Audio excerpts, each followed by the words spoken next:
Hello friends, Radhe Radhe. कैसे हैं आप सब। आज हम करेंगे श्राद्ध पक्ष यानी कि जो पितृ चल रहे हैं उसकी पौराणिक कथा जानेंगे, क्या महत्व है। जो लोग श्राद्ध नहीं करते उनको ये ज़रूर सुननी चाहिए। पितृ कभी भी अपनी संतानों को परेशान नहीं करना चाहते। वह बहुत दयालु होते हैं लेकिन संतानों की उपेक्षा से दुखी हो जाते हैं, क्योंकि संतान के द्वारा श्राद्ध कर्म और पिंडदान आदि करने पर उन्हें तृप्ति मिलती है और वे अपनी संतानों को धन धान्य और खुश रहने का आशीर्वाद देते हैं।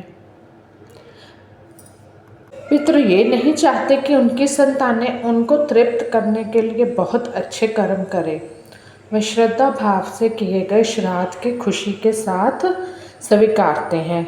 कहा भी गया है कि श्रद्धा के बिना श्राद्ध अधूरा होता है। तो इसी से जुड़ी है श्राद्ध पक्ष की पौराणिक कथा। जानते हैं कैसे श्राद्ध करना चाहिए। श्रद्धा भाव से प्रसन्न होकर ही जो है श्राद्ध करना चाहिए। पुरानी कथा के अनुसार जोगे और भोगे नाम के दो भाई थे।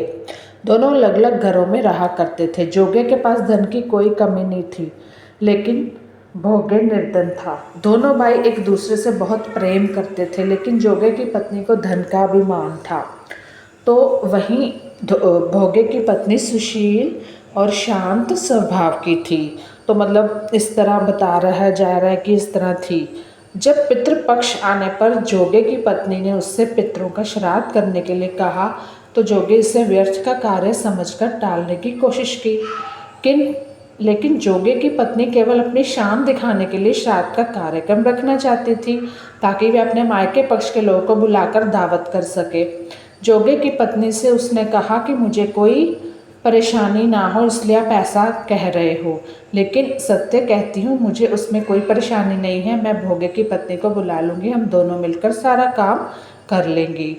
दूसरे दिन भोगे की पत्नी सुबह आकर सारा कार्य करवाने लगी। उसने अनेक पकवान बनाए, फिर सभी काम निपटाने के बाद अपने घर वापस आ गई, क्योंकि उसे भी पितरों का तर्पण करना था। जब पितृ भूमि पर उतरे, जब वह जोगे के यहाँ गए, तो देख के उसके ससुराल पक्ष के सभी लोग भोजन पर जुटे हुए हैं। वहाँ ये सब देखकर वह बहुत निराश हुए। उसके बाद जोगे भोगे के पितर भोग के यहाँ गए, तो देखते हैं कि मात्र पितरों के नाम पर केवल अघियारी दे दी गई है। तो पितृ उसकी राख चाटते हैं और भूखे ही नदी के तट पर पहुंच जाते हैं। तो श्राद्ध जब भी करो अपने अच्छे से, श्रद्धा से, दिल से करो, अपने पैसों से करना। कभी भी दूसरे के पैसे का नहीं श्राद्ध लगता है।